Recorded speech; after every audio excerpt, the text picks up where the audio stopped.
because they have all the material to them. Like they have also the computer. They can access to the computer to see for some question and so on. But the two guys were very good ones because both are field engineer servicing CTP for more than 20 years. So they know. I think for them it's not an issue to work with the series. Okay. All right. Excellent. Yeah. Okay, might now get started. I think we've got everyone we're going to get. Start with Fuji. Yeah. So I was just talking with Axel about the parts only order. I thought parts only orders were going to be handled by the customer support team. So I reassigned the case to the IH team. So, but let's take a look at it, Fuji, because they're not handling all parts only requests. Okay. So what's the case number for that one, please? Okay. Let me. One sec. And there's still some ambiguity out here. Todd didn't answer my questions on Friday with regards to the concerns over partners and distributors, or whether they're involved in this as well. By the way, Rob, have you received an email with the subject urgent parts only order improvements? I'm not sure. It should have come from Ty in theory.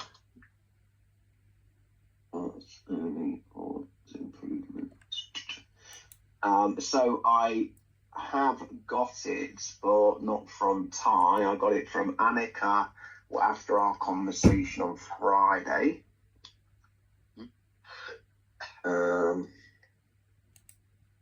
Again, there's the question why stuff like that is being circulated by other teams, but not in our team. It would have been nice to have that. No? Where's the... Why do you think it should have come from Ty? Have you seen something else then? Because Ty's been copied in and he's your line manager. Last time I checked. Urgent. And then Amalia on Saturday sent a document which was Q&As. So yeah, no, the only person I've got it from is Annika post my conversation on Friday. And obviously we still had a couple of open questions for Todd, which was supposed to get cleared up on Friday and didn't happen.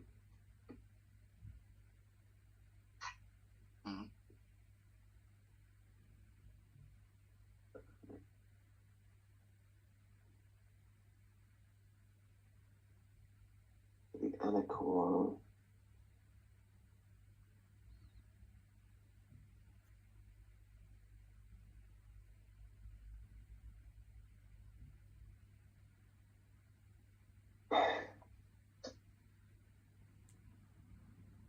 Immediately, all parts orders will no longer be charged for remote labour regardless of contract status here. So I can forward you one that Annika gave me on Friday, but as I say, I think there's still some ambiguity in here. That's the parts only ordering FAQ for customers, no?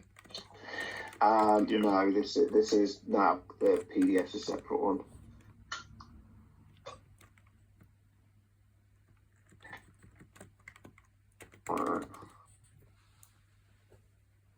And the Q&As was Amalia over the weekend.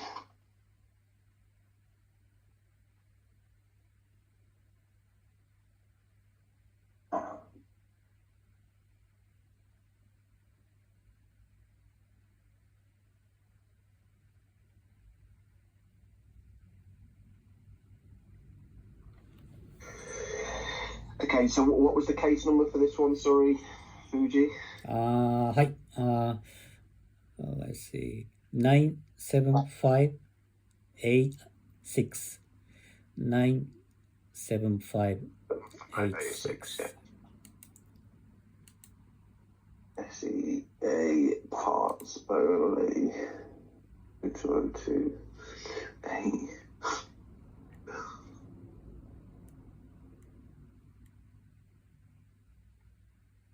Actually, today I received email from Mahmoud about new process of the parts only order. So from today, when we place the parts only order, looks like we don't need to go through remote support first. So it's only sort of at the minute. It's only if the customer has defined the part numbers and the quantities.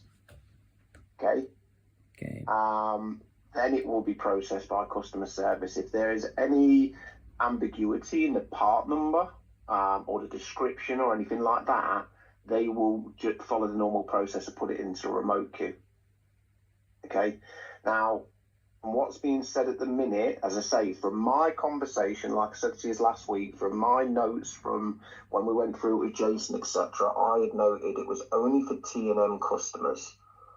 Now, some of the documents we're seeing are suggesting, and some of the people like Annika, etc., and Amalia are saying this also applies to partners and distributors, which concerns us if that's happening, because all of a sudden there is no real control over whether customers are stockpiling parts under their contract.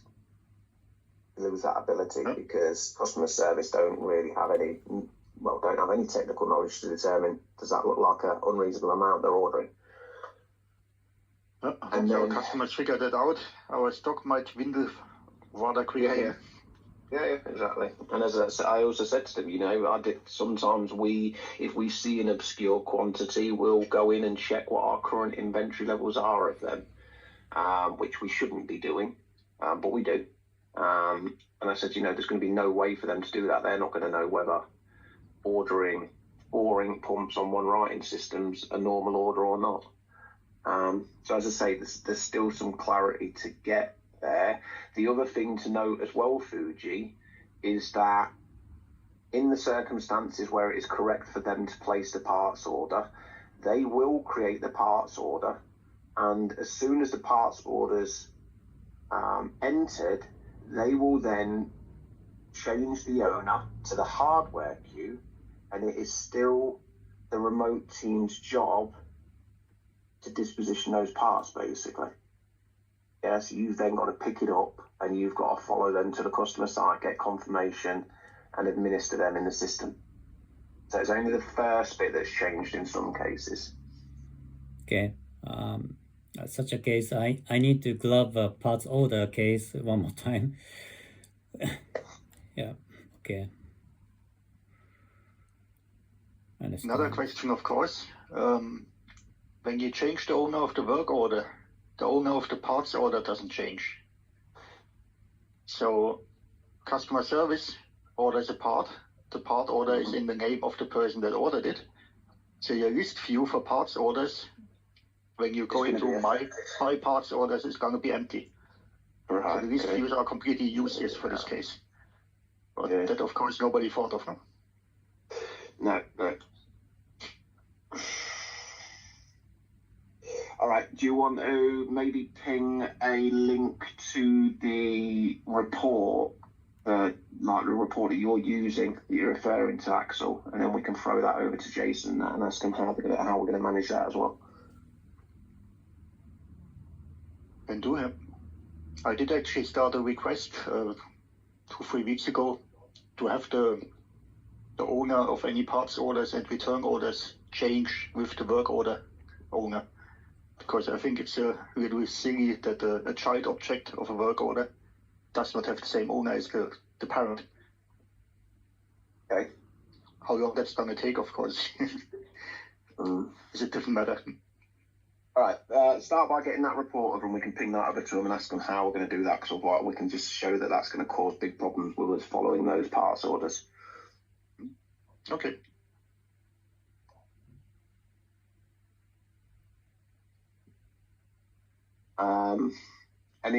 In respect to that particular one, Fuji, wasn't. To say there wasn't a lot of detail would be an understatement. I think there was just one part number, no quantities or anything. So obviously we just assumed the 1-1. So I think that one for me would have been one correct where. Got to presume it's one. I think customer service should have processed that order themselves here. And if they are going to put it back into and I think this was said as well, if they are going to put it into the remote queue because they can't process the order, then obviously they should put some detail in the feed as to why they're putting it in there. So, for example, here, if we needed to confirm the quantity, then they could either confirm the quantity or tell us we need to confirm the quantity when they change the owner, but they've got to put some information in there. Okay.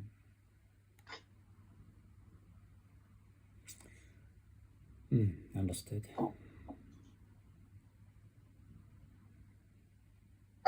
Axel, get that over to me so I can get that to them, please.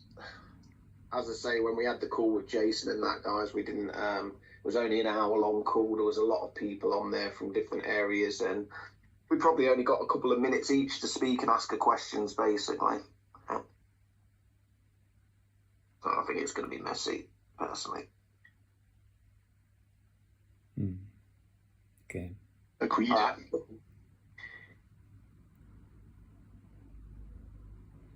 Okay, Fuji, what else have you got? I saw the one for the chatter note about KDC.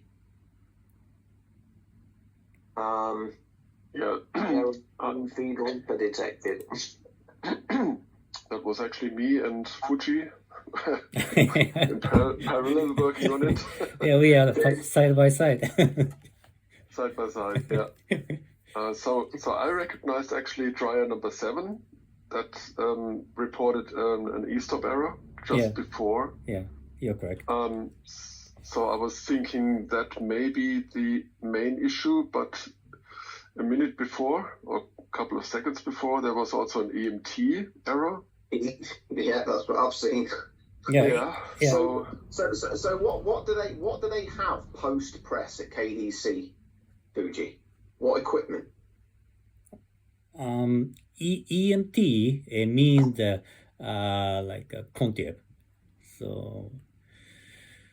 But they've got but hang on, but it's strange. But they've got a Tio winder plugged into the 25-pin connector. So yes. they've got the rewinder interface plugged into the rewind slot on the outfeed remote rack box, but they've also apparently got something plugged in on the 37-pin connector as well. Yeah, but actually, rewinder, unwinder, KDC using the Carnival, and establishing the net connection with the how to say type 2, right? I remember it was type 2. Type 2. Type 1 part? Yeah. I forgot that. I thought the type 1 IO. Yeah. So that meaning that when EMT is signal received, that means the Carnival something happened. But I'm still struggling to understand why we've got 2 active outfeed connections effectively when we've only got 1 device. Maybe it'll be helpful if I think you've seen this from what you're saying, but if you look, so this is saying there is something plugged in on the 37-pin A connector on the output side, rewind, and it's also saying we've got something plugged in on the 25-pin connector as well.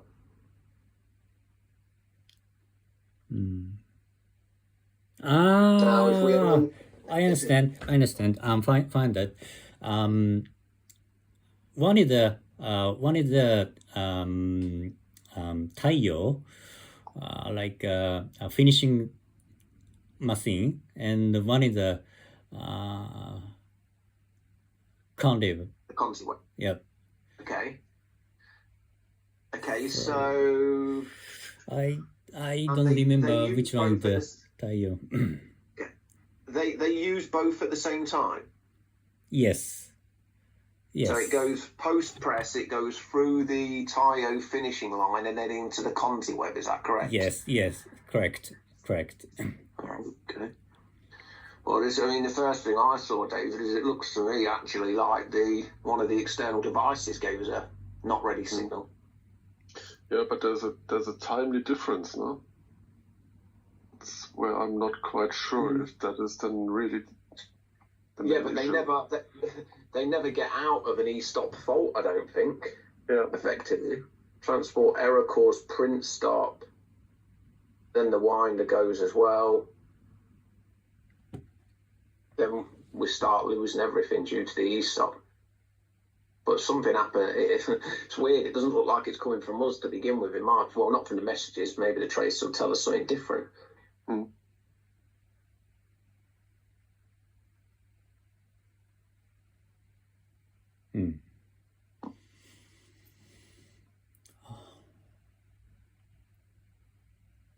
Do we? Can we get a photo of the side of that remote rack box where all the connections are made, David? Make sure they haven't got something like one of the connectors not fastened into the box properly and it's moving, hanging loose or something. Okay.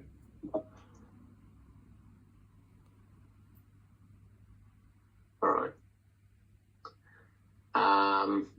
So what are you feeling the next steps are going to be on this one then, other than that? I don't know at the minute that there's nothing here to say that it's not an external device that's causing that problem to begin with. I don't really want to be taking it to Doug and that to start looking at traces again immediately until we iron out any stops that are coming from the external devices first.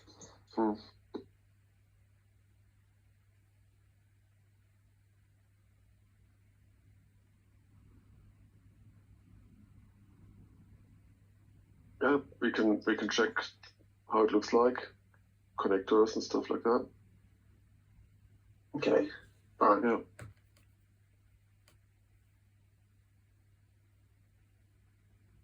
Okay. Anything else from you, Fuji? My headache is that like a parts only order right now. So how should we do? Yeah, actually, today my all parts only order case owner forwarded to IHT team. So maybe I need to grab a case one more time. So yeah. That's it from my side. Okay.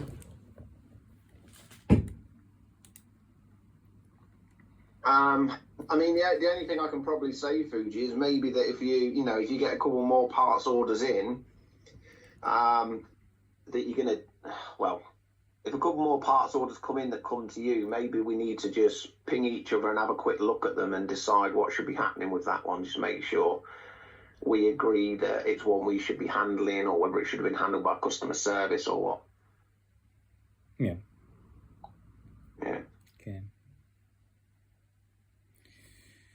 Okay. All right. DK.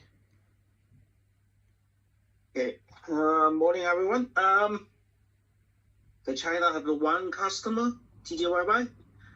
Have one the printer station S-series 5. S5. The storage pump was leaking. They create the video. I just saw the bidding. It's not from the fitting. not from the connector. That is from the the pump. The motor with the metal that have the urge. It just looks like in that. As a bidding. So I have created a new storage pump to site, and they just return the pump to me. I will check where is the leak. And when I received the pump, yeah. That's one case, and the other case is not create the case number because it's the dealer. They ask to send an email asking about the parts order. They can find the part number, and they create the quantity. Then the CSR asked me, can we just sold it to them? I have checked that looks like the ink pump and some fittings. So I told the CSR just hold first because so far I'm not get any the confirm. The parts only it's only for T and M customer or for all the customer. If we sold the parts to the dealer, that means they get a 20% discount. Then they can resold and stop. So I just told the CSR holding first. When I get the final the documents, if the company say, the quarter say we can sell to anyone, then okay, so we just follow. It's the same, just you are talking about the case like that. Yeah, that's from my side.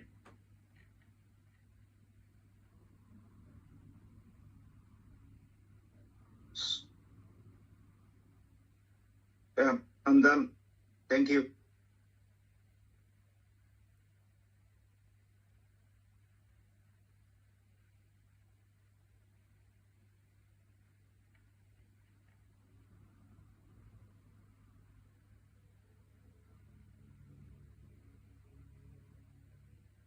Okay, Antonio, you want to carry on with Paragon? Yeah, of course. Yeah, this morning, yes, I took an internal work order from Andrew Buke from Bristol, Paragon Bristol. He says from Saturday night, the two Videc computer are dead for him. He was broken. So he checked the power supply. I found only the 5 DC volt on the motherboard. So I took this morning with him. He guess he has nothing on the screen. So I asked him to check all the power supply, the connector that we plug on the motherboard. I asked him to remove the connector and test the voltages on the connector offline. So I sent him. I told him normally on the connector he has to make like a jump between a green cable called power on and the ground to be able to get the voltage at the output on the connector. So he says the 12 volt is missing on this connector. So it looks like the issue is on the power supply. So he will try to source a new one and try to see if also the motherboard are defective. So it looks like the issues is the same issue on the both computer. For him, it's something happened in the customer power line. Something get wrong. He doesn't know. He said that probably it's there was checking the line or updating the line. So something went wrong here at the customer. So we are on this point. So if at the end it's only the power supply, it's not a big issue. But if at the end the two motherboards are defective, so we have to provide this computer. But I don't know. I think it's a Gen 2, this 2 VIDEC computer. I don't know if we are able to supply this computer. I was looking this morning for Gen 1. There is one computer in stock, but I didn't check for Gen 2. So at the end, I don't know if, like the machine is old, if we have to update the system to Gen 3 or I doesn't know exactly. I need some advice for how to fix that. So just quickly for me, out of curiosity then, I got a little bit lost there. Are you saying that at the minute it looks as though the power supplies in the two PCs themselves are both dead? Yeah, it looks like yes, because I asked him to remove the power connector that is plugged on the motherboard and to check offline. He says he didn't get 12 volts, so it looks like the motherboard, the power supply is defective. But he to checked, be sure, he checked the incoming power lead to the PC itself on the external. Yeah. The main input, the 220, it's okay. So yeah, I asked him to check the connector that it's plugged on the motherboard. So to be sure there is not something wrong between the power supply and the motherboard, maybe a short circuit, I don't know. So I asked him to remove the connector from the motherboard and to check the voltages directly at the output of the connector to be sure that if the shock is coming from the power supply of the motherboard. He told me that he didn't get the 12 volt, so it looks like the power supply is defective. But to be sure, he will source a new one. He will look for a new one and try this morning. I think the question is also if we source these power supplies from external, from a web shop or so. How do we want to charge Paragon for this? Because it's might be a facility issue. Well, we'd have to prove it was a facility issue, I think, first. Yeah. And the bit that concerns me is that mains power comes into the annex first, and then it goes up to the top and distributes down to the PCs. And if nothing else in the annex wasn't affected, seems a bit strange. Yeah. Does a 12 volt power supply or supply work without a load? Might just be that the 12 volts isn't there because there's no load on the 12 volts. Yeah, but at least if you unplug the connector for the motherboard and you make the jump on the connector itself. Oh, is that what he did? Yeah. Yes, he did. Okay. He put a clip. Yeah. I thought you meant he just disconnected it and tried to measure 12 volts. No, I disconnected the connector from the motherboard. So in the connector, he did this jump between the ground and the power good. Then when you activate all the voltage out the output the connector, so he measured this voltage. He says the 12 volt is missing. So it looks like the power supply is defective. Yeah. But to be sure 100%, it looks like it's the power supply. But anyway, he says he will try with a new one to be sure if the motherboard, the computer start or not. So he will try this morning, he told me. Then with the result, we will see what we do. Has he got any images or anything in the feed of that one? I sent some picture. I already post on it. I can share. I sent this one. This is the power supply itself. This is the power supply. It looks like a normal power supply from a normal computer. And then he got this. He got only the 5 volt and the 3.3 volt on the motherboard. The 12 volt, 5 volt looks missing, but the negative 5 volt is missing. So yeah, it looks well. The computer looks. I think this is a Gen 2. This one. And then I asked him to make this jump here, the power supply itself. So if you jump the green and black, you are able to get voltage at the output of the connector. So he told me that the 12 volt is missing. So once he will replace the power supply, we will see if it's able to boot up with the computer, if the motherboard is okay or not. Okay. Youssef, you got any idea on inventory of those PCs, Gen 2? Yeah, I'm looking for the part number now. So this is the 5000, right? Yes, 5000 press 1, P1. Yeah, I'm looking at the part number. At the moment, I have Gen 1 PC. I'm looking for the part number. I will check.